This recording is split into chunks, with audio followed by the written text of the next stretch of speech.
Well, yesterday, back home, hundreds of thousands of Hoosiers registered their votes on primary election day. Now, the issues Hoosiers consider when they go to the polls, of course, vary. They're all over the board, but one thing is on every Hoosier's mind. It's the state of our economy. It's what people increasingly are calling the Biden economy back home.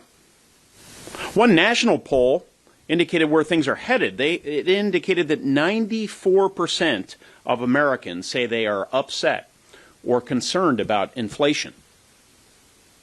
94%.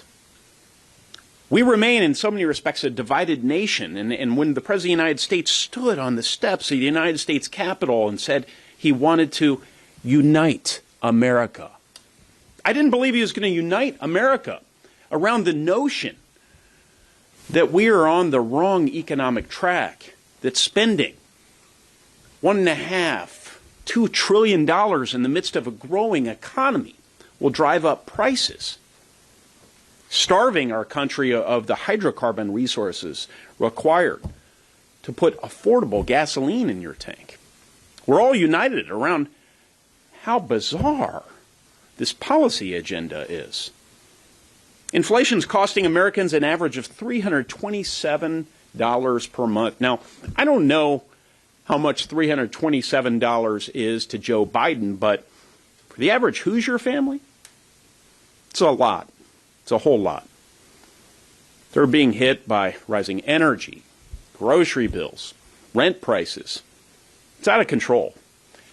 And it's people of modest means who are being hit the hardest. It's senior citizens on fixed incomes. It's the working families that Joe Biden spent decades addressing from the floor of the United States Senate.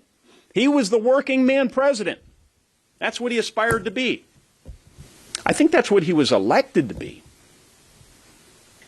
But his agenda has fallen well short of even his supporters' expectations. 94%, Mr. President, are upset or concerned about inflation. And yet the Green New Deal's not off the table. They're still talking about passing a Build Back Better bill that would throw more money into our economy, chasing the same number of goods and services. If he needs a briefing on Economics 101, I remain available. This is out of control. These rising prices, we know, are a direct result of policy choices made by the President of the United States, by Chuck Schumer, by leaders of the Democratic Party. I sat in the Oval Office in the earliest days of this administration, and I warned the President of the United States and his economic advisor, Brian Deese, that this would lead to inflation. They not only ignored me, they said I was wrong. Mr. President, I was right. 94% of America are right to be concerned, and you're right to be concerned about the November elections. In Terre Haute, Indiana, we saw a local food bank. It recently had a 40% increase in visitors during the month of April.